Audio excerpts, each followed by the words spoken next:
कहानी एक बड़े आधुनिक अस्पताल से शुरू होती है और फिर मनोचिकित्सा विभाग में पहुंचती है। एक कार्यालय में एक महिला मनोचिकित्सक अपने युवा मानसिक रोगी से उसके विचित्र लक्षण की पुष्टि करने के लिए कहती है कि वह हर जीवित प्राणी को सुअर के रूप में देखता है। युवक बस सिर हिलाता है। डॉक्टर चौंककर आगे झुकते हैं और पूछते हैं कि क्या वह मजाक कर रहे हैं और क्या वह उसे सुअर के रूप में देखते हैं। गंभीर भाव और तीव्र चमकती आंखों के साथ रोगी पुष्टि करता है कि यह बात सही है। इसके बाद कथा रोगी के परिप्रेक्ष्य में बदल जाती है, जिसमें दिखाया जाता है कि वह अपने मनोचिकित्सक को मानव के रूप में नहीं बल्कि चश्मा पहने हुए एक मानवरूपी सुअर के रूप में देखता है, जो उसकी अविश्वसनीय स्थिति की पुष्टि करता है। अपने आश्चर्य के बावजूद मनोचिकित्सक मन ही मन यह महसूस करती है कि वह कितना सुंदर है। उसकी स्थिति का परीक्षण करने का निर्णय लेते हुए वह अपने ब्लाउज के बटन खोलने लगती है तथा सुझाव देती है कि वे उसके शारीरिक कार्यों की जांच करें।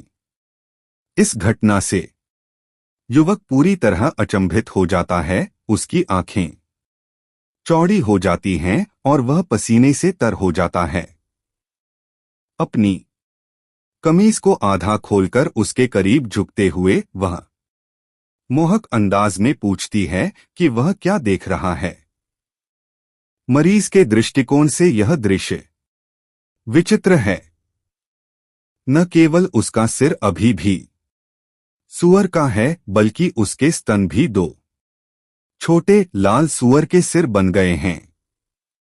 इसके विपरीत मनोचिकित्सक के आंतरिक विचार उसके अहंकार को प्रकट करते हैं। यह असंभव लगता है कि इतनी सुंदर चीज को सुअर के रूप में देखा जा सकता है। इसलिए मरीज खड़ा हो जाता है और स्पष्ट रूप से उत्तर देता है, मुझे दो सुअर दिखाई दे रहे हैं। उसका शाब्दिक उत्तर सुनकर मनोचिकित्सक का व्यवहार मोहक से भयभीत में बदल जाता है। अपनी कमीज को कसकर बंद करते हुए वह पीछे हटती है। अंततः उसे उसकी मानसिक बीमारी का यकीन हो जाता है। विषय बदलते हुए वह अपने डेस्क पर बैठ जाती है तथा एक मानव रीढ़ की हड्डी का मॉडल पकड़े हुए उसे बताती है कि उसे रीढ़ की हड्डी में गंभीर समस्या है। उन्होंने बताया कि उनकी रीढ़ की हड्डी बुरी तरह से विकृत और मुड़ी हुई है, जिससे उनका मस्तिष्क और दृष्टि तंत्रिकाएं दब रही हैं तथा उनका मानना है कि यह उनकी धारणाओं का मूल कारण हो सकता है। इस रहस्योद्घाटन से युवक स्तब्ध रह गया। उसकी आंखें आश्चर्य से फैल गईं। डॉक्टर ने गंभीरतापूर्वक समझाया कि इसका एकमात्र समाधान उसकी रीढ़ की हड्डी को पुनः संरेखित करने के लिए एक उच्च जोखिम वाली सर्जरी है तथा चेतावनी दी कि ऐसा न करने पर उसकी गर्दन से नीचे का हिस्सा लकवाग्रस्त हो सकता है। रोगी गंभीरता से सिर हिलाता है, लेकिन उसका व्यवहार अचानक बदल जाता है। वह एक उदास भाव और चमकती लाल आंखों के साथ उसे बीच में ही रोक देता है और मॉडल की ओर हाथ बढ़ाकर अपनी रीढ़ वापस मांगता है। मनोचिकित्सक यह जानकर आश्चर्यचकित हो जाता है कि वह मॉडल को अपनी रीढ़ की हड्डी मानता है। वह मन ही मन दुखी होती है कि इतने सुंदर आदमी का इतना भ्रमित होना कितना व्यर्थ है। बाद में यान को एक भीड़ भरी बस में एक मेडिकल रिपोर्ट पकड़े हुए देखा जाता है, जिसमें उसे गंभीर मानसिक बीमारी का निदान किया गया है। दृश्य उसके परिप्रेक्ष्य में बदल जाता है, जिसमें दिखाया जाता है कि बस मानवरूपी सुअरों से भरी हुई है। वह सोचता है कि उसने हमेशा दुनिया को इसी नजर से देखा है और अनुमान लगाता है कि ऐसा इसलिए है क्योंकि उसके माता पिता सुअर काटने का काम करते थे। उनका मानना है कि यह स्थिति उनके दैनिक जीवन को प्रभावित नहीं करती। केवल डेटिंग को छोड़कर अपने निदान को ध्यान में रखते हुए यान उस दिन के महत्व के बारे में सोचता है। यह वह दिन है जब वह अपने पेशे को जागृत करेंगे और उन्हें उम्मीद थी कि समारोह से पहले उनकी बीमारी ठीक हो जाएगी। शानदार चिंगचोंग अकादमी में पहुंचने पर वह एक विशाल चमकते नीले क्रिस्टल के सामने छात्रों की भीड़ को देखता है।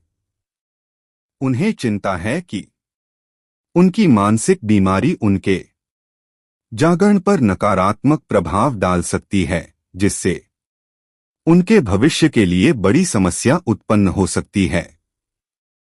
एक महिला की आवाज आती है और लंबे हल्के नीले बालों वाली एक युवा महिला पास आती है। उसे देखकर राहत महसूस करते हुए वह उसे देर से आने के लिए डांटती है और अपनी मुट्ठी भींचते हुए उसे पीटने की धमकी देती है। युआन के नजरिए से यह प्यारी लड़की एक और सुअर जैसी ही है। नीले रंग की आकृति वाला यह पक्षी अपनी मुट्ठियां हिलाते हुए डराने वाला है। लड़की को कुछ भी पता नहीं चलता, वह हास्यास्पद ढंग से क्रोधित हो जाती है, उसे हिलाती है और यह जानने की मांग करती है कि क्या उसने उसकी आवाज सुनी है। उनकी बातचीत को वहां से गुजर रहे एक छात्र ने देख लिया, जिसने लड़की को शुलिंगुआन कहकर बुलाया और उसे यान के साथ प्रेम करने के लिए चिढ़ाया।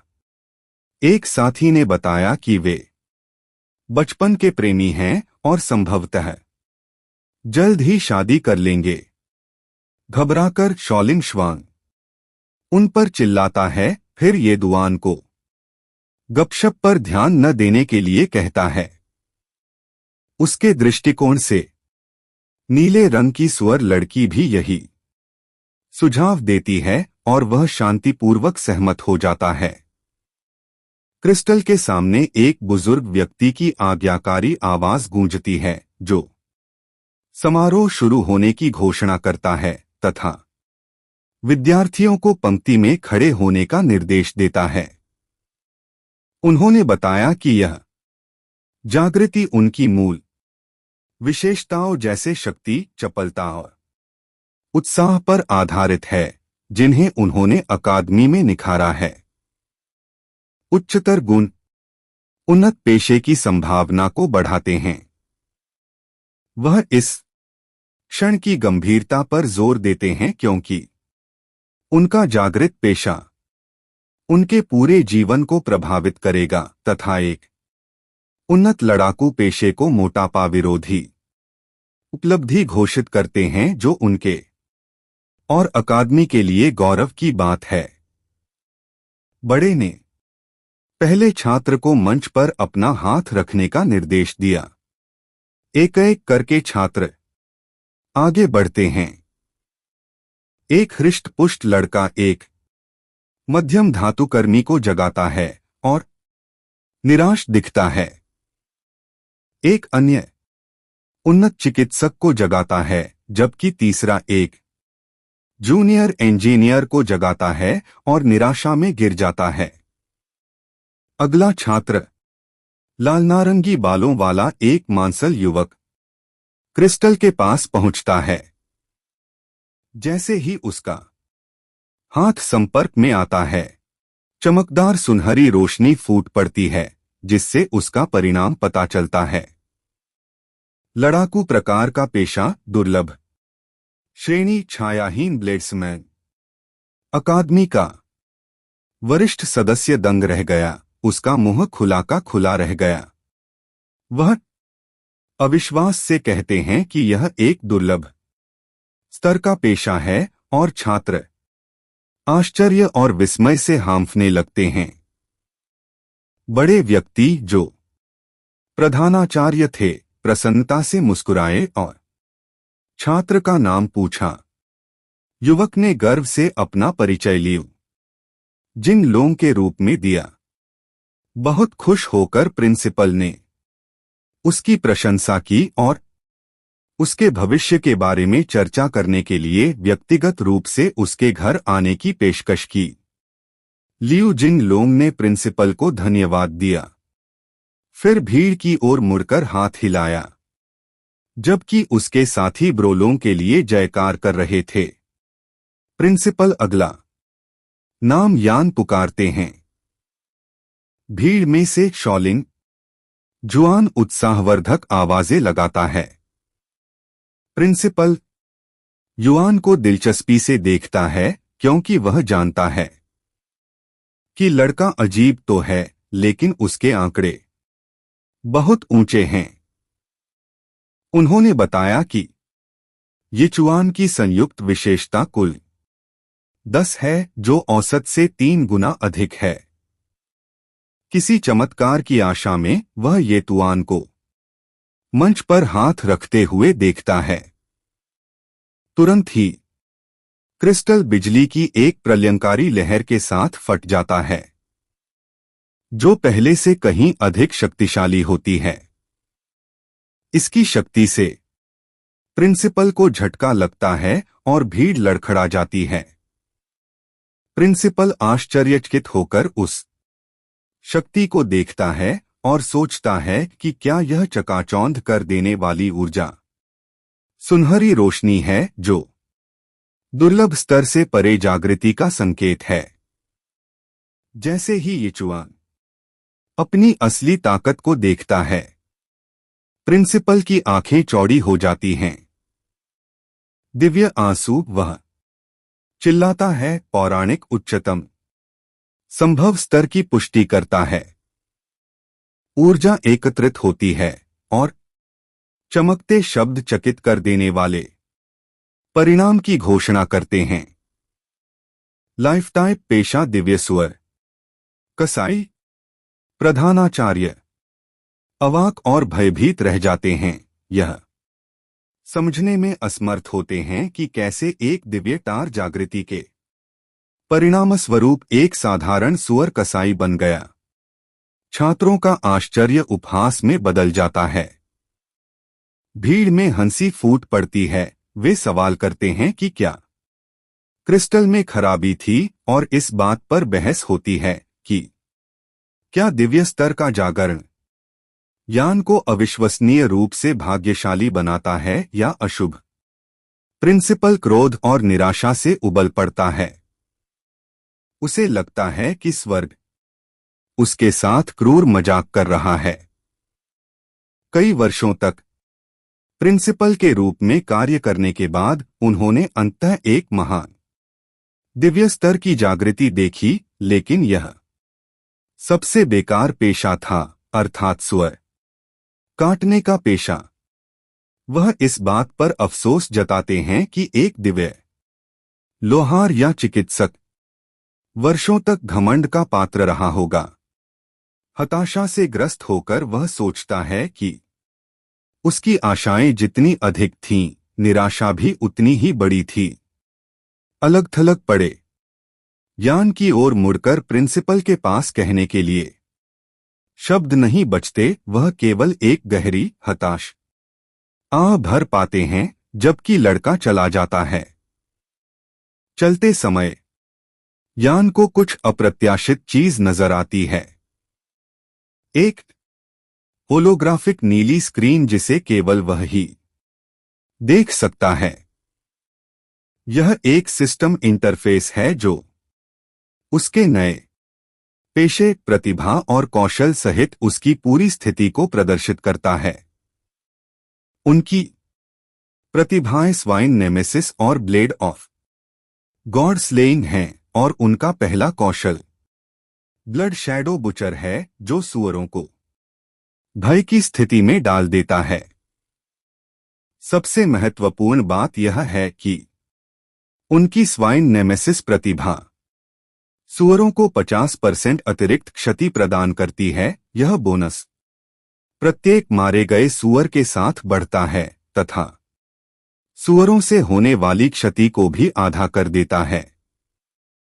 युआन की नजरें सुअर के दुश्मन पर टिक जाती हैं जब वह 50% क्षति बोनस के बारे में पढ़ता है। उसके चेहरे पर एक हल्की मुस्कान फैल जाती है। पूर्ण निहितार्थ उस पर प्रकट हो गया। उसकी आंखें लाल तीव्रता से चमक उठीं, जैसे एक शक्तिशाली एहसास उस पर छा गया हो। वह सोचता है कि शायद पागल होना इतना बुरा नहीं है। अंतिम दृश्य में पुनः उसका दृष्टिकोण दिखाया गया है। पूरी अकादमी, निराश प्रिंसिपल से लेकर उपहास करने वाले छात्रों तक, सुअरों की एक विशाल भीड़ है। वह विजयी विचार के साथ निष्कर्ष निकालता है कि उसकी नई शक्तियां परिपूर्ण हैं, क्योंकि उसकी नजर में पूरी दुनिया सुअरों से भरी है। जैसे ही यान जागृत क्रिस्टल से दूर चला जाता है, प्रिंसिपल को अभी भी चौंकाता है। उसके सहपाठी उसका मजाक उड़ाना शुरू कर देते हैं। लू जिंग लोंग और उसका दोस्त उस पर खुलकर हंसते हैं। मित्र ने मजाक उड़ाते हुए कहा कि उसे एक असली ड्रैगन की उम्मीद थी, न कि एक सुअर कसाई की, और फिर उसने लू जिंग लोंग की प्रशंसा करते हुए कहा कि अकादमी में केवल वही असली ड्रैगन है। लू जिंग लोंग प्रसन्नतापूर्वक सहमत हो जाता है। उपहास के बीच में शू लिंगुआन युआन का समर्थन करने के लिए आगे आता है। वह धीरे से उसके सिर पर हाथ फेरती है और कहती है कि सब ठीक है। वह एक उज्ज्वल पक्ष खोजने की कोशिश करती है तथा बताती है कि एक दिव्य स्तर के सुअर कसाई के रूप में वह अपने पिता के पदचिन्हों पर चल रहा है। जब वह उसे सांत्वना दे रही थी, अन्य छात्र ईर्ष्या से देख रहे थे। 2 लड़के रो रहे थे। वे यिचुआन के दिव्य स्तर के पेशे को जागृत करने के अद्भुत भाग्य से परेशान थे। शर्माते हुए शुइंग स्वान ने कहा कि उसके पिता और युआन के पिता इस खबर से खुश होंगे। युआन को याद है कि वह और शू लिंगुआन बचपन से ही पड़ोसी हैं। फ्लैशबैक में दिखाया गया है कि उनके माता पिता, जो आजीवन नौकरी करते हैं, हमेशा उन्हें एक साथ लाने की कोशिश करते रहते हैं। उनकी बातचीत तब समाप्त हो जाती है जब प्रिंसिपल, जो अब थोड़ा शांत हो चुके हैं, अगला नाम शूलिंग शुआन पुकारते हैं। अब उसकी बारी है। घबराई और उत्साहित दिख रही वह युआन की ओर मुड़ती है और सोचती है कि क्या उसे उसकी मां का सिलाई का पेशा मिलेगा या उसके पिता का शराब बनाने का पेशा। फिर वह ईमानदारी से उससे वादा करती है कि चाहे वह कुछ भी करे, वह हमेशा उसके साथ रहेगी। युआन उसके वादे से अवाक रह जाता है। गहरी सांस लेते हुए शू लिंगुआन घबराहट से जागृति क्रिस्टल के पास जाती है और उस पर अपना हाथ रखती है। जैसे ही वह उसे छूती है, चमकदार बर्फीली नीली रोशनी का एक विशाल स्तंभ आकाश में उछलता है, जो इससे पहले की किसी भी जागृति से कहीं अधिक शक्तिशाली होता है। शुइंग स्तब्ध रह गई। उसकी आंखें शक्ति देखकर आश्चर्य से चौड़ी हो गईं। प्रिंसिपल पहले से भी अधिक आश्चर्यचकित है। उसके चेहरे पर पूर्ण अविश्वास झलक रहा है। वह चिल्लाकर कहता है कि यह एक महान पेशा है जो लियू जिन लोंग के दुर्लभ पेशे से भी ऊंचा स्तर है। जैसे ही प्रकाश घूमता है, क्रिस्टल उसकी नियति लड़ाकू प्रकार का पेशा, पौराणिक स्तर, बर्फ, आत्मा, तलवार, अमर दिखाता है। प्रिंसिपल को इस बात पर विश्वास नहीं हो रहा है। वह आश्चर्यचकित है कि उसने एक महान युद्ध पेशे को जागृत किया, खासकर इसलिए क्योंकि उसके माता पिता दोनों ही साधारण नौकरी करते हैं। वह निर्णय करता है कि उसकी जागृति एक बहुत ही दुर्लभ उत्परिवर्तन का परिणाम होगी। जब उसकी नई शक्ति की नीली आभा फीकी पड़ जाती है तो शॉलिंग शुआन आत्मविश्वास से खड़ी हो जाती है। उसका पूरा रवैया बदल जाता है। प्रिंसिपल उसे अब अकादमी की शीर्ष छात्रा के रूप में देखकर बड़े सम्मान के साथ उसके पास जाते हैं। उन्होंने वादा किया कि चिंगचेंग अकादमी उनकी हर जरूरत के लिए उन्हें पूरा सहयोग देगी।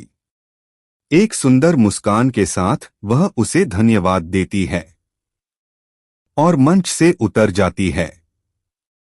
अब एक बहुत शक्तिशाली और महत्वपूर्ण व्यक्ति के रूप में भी उनके जागरण के बीच बहुत बड़ा अंतर देखती है।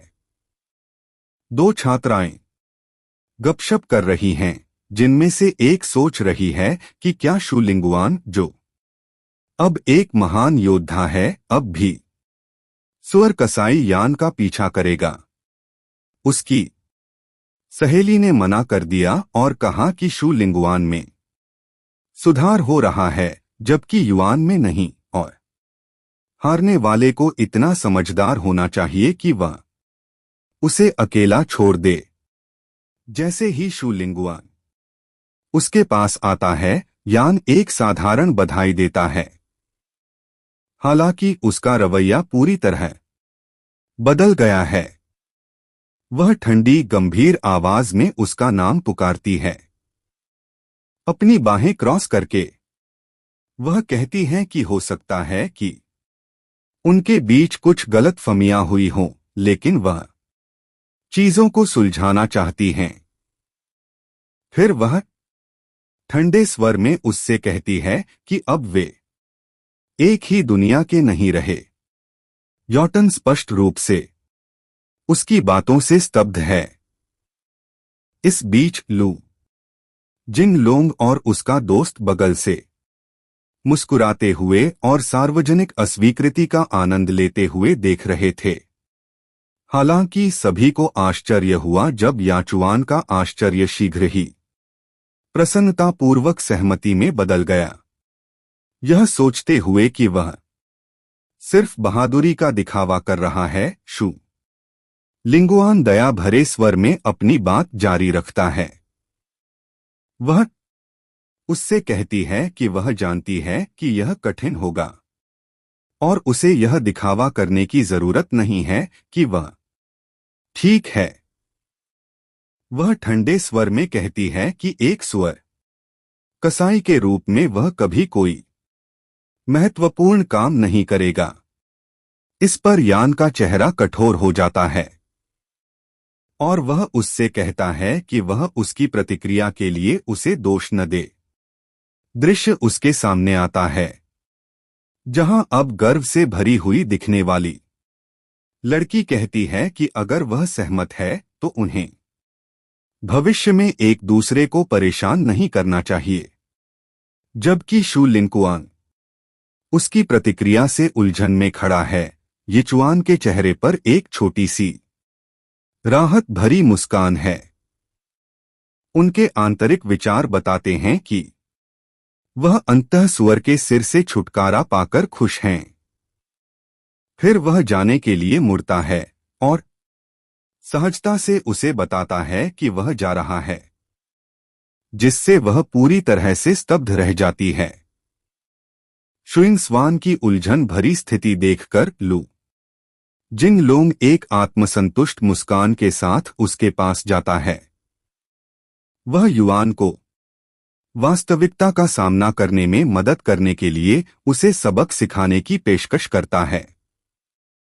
शू लिंगुआन चुप रहता है और दुखी दिखता है, लेकिन लू जिन लोंग इसे हाँ के रूप में लेता है, उसकी अभिव्यक्ति अधिक कठोर हो जाती है।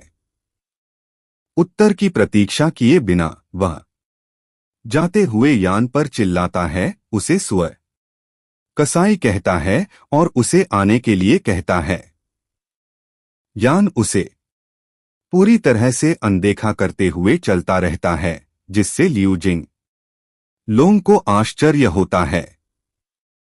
नजरअंदाज किए जाने से क्रोधित होकर लू जिंग लोंग आगे बढ़ता है, यान का हाथ पकड़ता है और गुस्से से पूछता है कि क्या वह बहरा है। यान अंततः रुक जाता है और मुड़ता है, उसकी आंख एक खतरनाक लाल रोशनी से चमक रही है। वह शांति से पूछता है कि लियू जिन लोंग क्या चाहता है। अचानक यान से एक अंधेरी और डरावनी आभा फूट पड़ी, जिसने उसे छाया में ढक दिया और तीव्र दबाव से अभिभूत होकर लियू जिन लोंग को जमने पर मजबूर कर दिया। लियू जिन लोंग चिल्लाता है और डर के मारे पीछे की ओर लड़खड़ा जाता है। उसके डर का स्रोत उजागर हो गया है। लू जिंग लोंग यान की क्षमता से एक डरावनी दृष्टि में फंस गया है। अपने मन में वह स्वयं को एक भयभीत सुअर के रूप में देखता है, जो लकड़ी काटने के लिए एक ब्लॉक से बंधा हुआ है। यान उसके ऊपर मंडराता है, उसकी आंखें लाल हो जाती हैं और वह एक बड़ा कसाई का चाकू उठाता है। लियू जिन लोंग मारे जाने के डर से स्तब्ध है। दृश्य टूट जाता है और वास्तविकता में वापस आता है। लियू जिन लोंग जमीन पर है, पीला और पसीने से तर। भीड़ को मानसिक हमले के बारे में पता नहीं था और वे उसके अचानक गिरने पर हंसने लगे। उसका दोस्त दौड़कर उसके पास आता है और पूछता है कि क्या हुआ, लेकिन लियू जिन लोंग केवल घबराहट में उसे देखता रह जाता है। अपमानित और क्रोधित होकर लियू जिन लोंग उठता है और युआन को घूरता है। वह गुस्से से चिल्लाता है और उसके चेहरे पर एक जोरदार मुक्का मारता है। हालांकि यिचुआन आश्चर्यजनक गति से प्रतिक्रिया करता है। शांत भाव और चमकती आंखों के साथ वह मुक्का का जवाब अपनी मुट्ठी से देता है। दोनों मुट्ठियां टकराने वाली हैं। यान का शरीर लाल आभा से ढका हुआ है, इसलिए प्रभाव तत्काल और शक्तिशाली है। लियू जिन लोंग दर्द से चीखते हुए पीछे हटता है। उसका हाथ लाल और टूटा हुआ है, हड्डियां युआन के ब्लॉक के बल से कुचली हुई प्रतीत होती हैं। इस चौंकाने वाले परिणाम से शॉलिंग श्वान और लू जिंग लोंग सहित सभी लोग पूरी तरह से स्तब्ध रह गए। वे केवल देखते रह जाते हैं और सोचते हैं कि क्या हो रहा है। अपना टूटा हुआ हाथ पकड़े हुए लियू जिन लोंग अविश्वास में चिल्लाता है। उसे यह असंभव लगता है कि उसे सिर्फ एक सुअर कसाई ने पीटा था। इसके विपरीत यान एक चटकती लाल आभा में शांति से खड़ा है। वह शांत भाव से कहते हैं कि एक सुअर कसाई के रूप में उनके लिए मजबूत हाथ होना स्वाभाविक है, जिससे अंततः उनके पेशे की असली छिपी हुई शक्ति का एक छोटा सा अंश सामने आता है। जैसे ही यान अपनी जगह पर खड़ा होता है, भीड़ में हंगामा मच जाता है। लियू जिन लोंग ने अपने दोस्त के हाथ की भयानक स्थिति की ओर इशारा करते हुए सवाल किया कि क्या हो रहा है। दर्द और क्रोध से भरा हुआ लियू जिन लोंग याओआन पर चिल्लाता है, उसे मारने की धमकी देता है। वह अपनी शक्ति का उपयोग करते हुए दहाड़ता है, जिससे एक चमकदार सियान ऊर्जा तलवार बनती है। उसकी खाली लंबी तलवार उसके अच्छे हाथ में है। यह देखकर भीड़ में गपशप कर रही लड़कियों को यकीन हो जाता है कि लड़ाई खत्म हो गई है। एक का कहना है कि लियू जिन लोंग अंततः गंभीर हो रहा है और यान निश्चित रूप से मर चुका है। दूसरे को आश्चर्य होता है कि एक सुअर कसाई एक लड़ाकू श्रेणी के उपयोगकर्ता से लड़ने की हिम्मत कैसे करेगा। वह चाहता है कि जब वह कर सकता था तो उसने माफी मांग ली होती। भीड़ जानती है कि लियू जिन लोंग की तलवार स्टील पाइप को काटने के लिए पर्याप्त मजबूत है। शर्म से जलते हुए और बदला लेने की इच्छा से लियू जिन लोंग ने अपना हथियार उठाया और चिल्लाया कि वह याओआन को अपंग कर देगा।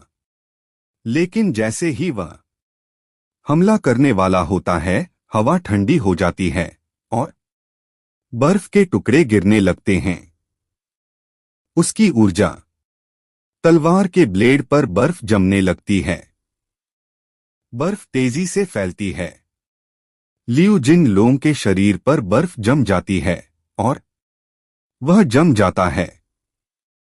वह संघर्ष करता है, भयभीत है कि उसका शरीर हिल नहीं रहा है। वह बड़ी मेहनत से अपना सिर घुमाता है और शुइंगुआन को घूरता है। गुस्से से पूछा कि वह अभी भी याचुआन की मदद क्यों कर रही है। शुइंगुआन अपनी दोनों बाहें पार करके खड़ी है। उसके चारों ओर एक शक्तिशाली ठंडी आभा है। वह ठंडे भाव से उन्हें रुकने के लिए कहती है। उन दोनों की ओर देखते हुए वह बताती है कि वह नहीं चाहती कि वे उसके लिए लड़े। दृश्य पीछे की ओर जाता है, जिसमें तीनों को चौक में अलग अलग खड़े दिखाया जाता है। शुइंग शुआन आखिरी बार याओआन को देखता है और कहता है कि अब उसे यह देखना होगा कि वे अब एक ही दुनिया से नहीं हैं। वह उससे कहती है कि यह आखिरी बार है जब वह उसकी मदद करेगी और यह उनके अतीत को अंतिम विदाई है। जवाब में यान बस वहां उबे हुए से चेहरे के साथ खड़ा है, लापरवाही से अपना कान उठा रहा है। उसे उसकी बातों से कोई फर्क नहीं पड़ रहा है। उसकी ओर पीठ करके वह उसे चिंगकिंग छोड़ने की एक आखिरी चेतावनी देती है। वह स्पष्ट करती है कि अगली बार जब लियू जिनलोंग बदला लेना चाहेगा तो वह उसकी मदद नहीं करेगी। हालांकि यान इससे प्रभावित नहीं है। वह एक लंबी जम्हाई लेता है और सहजता से कहता है कि यदि और कुछ न हो तो वह चला जाएगा और जाने के लिए मुड़ता है। यह सब देख रही दो गपशप करती लड़कियां उलझन में पड़ जाती हैं और एक दूसरे से कहती हैं कि लड़का इस गंभीर स्थिति को गंभीरता से नहीं ले रहा है। दृश्य बदल जाता है और यान अब शाम के समय शहर की सड़क पर अकेले चल रही है। उसके चलने के दौरान एक महिला उसके साथ आती है जिसके पास एक बड़ा खतरनाक सा दिखने वाला कुत्ता है।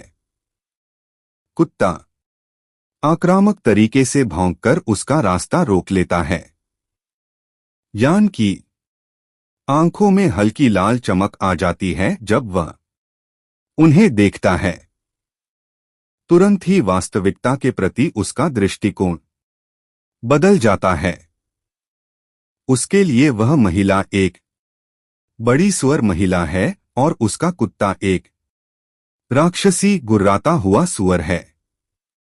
वास्तविकता में वापस आकर कुत्ता झपट्टा मारता है और उसकी पैंट के पैर को काट लेता है। इससे विचलित हुए बिना येतुआन ने शांतिपूर्वक मालिक से पूछा कि क्या वह अपने सुअर को वहां से हटा सकती है। फिर उसने खुद को कुत्ते की तरह सुधारते हुए कहा कि यह उसका रास्ता रोक रहा है।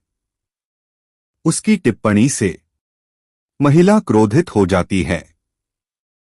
युआन की नजर में सुअर औरत उसके सामने आकर उस पर चिल्लाती है, पूछती है कि क्या सड़क उसकी है और उस पर शिष्टाचारहीन होने का आरोप लगाती है। गुस्सा होने के बजाय यान पर शांति का भाव छा जाता है। वह गहरी सांस लेता है और सोचता है कि यह सही समय है। उसके पास अपनी नई शक्तियों के बारे में एक सिद्धांत है जिसका वह परीक्षण करना चाहता है।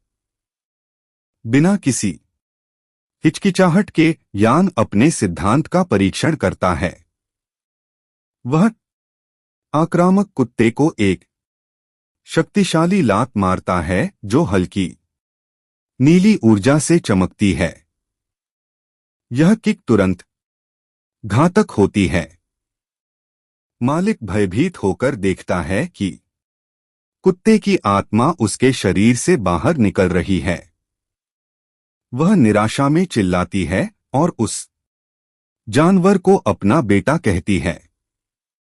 तुरंत ही यानुआन की दृष्टि में एक नीली सिस्टम अधिसूचना प्रकट होती है जो पुष्टि करती है कि उसकी अतिरिक्त क्षति 1% बढ़ गई है। अपनी चमकती आंखों से संदेश को देखते हुए वह पुष्टि करता है कि उसका सिद्धांत सही था। उसकी सुअर विरोधी क्षमता किसी भी प्राणी पर काम करती है जिसे वह सुअर के रूप में देखता है। क्रोधित मालकिन उस पर झपट पड़ी। उसका चेहरा क्रोध से विकृत हो गया।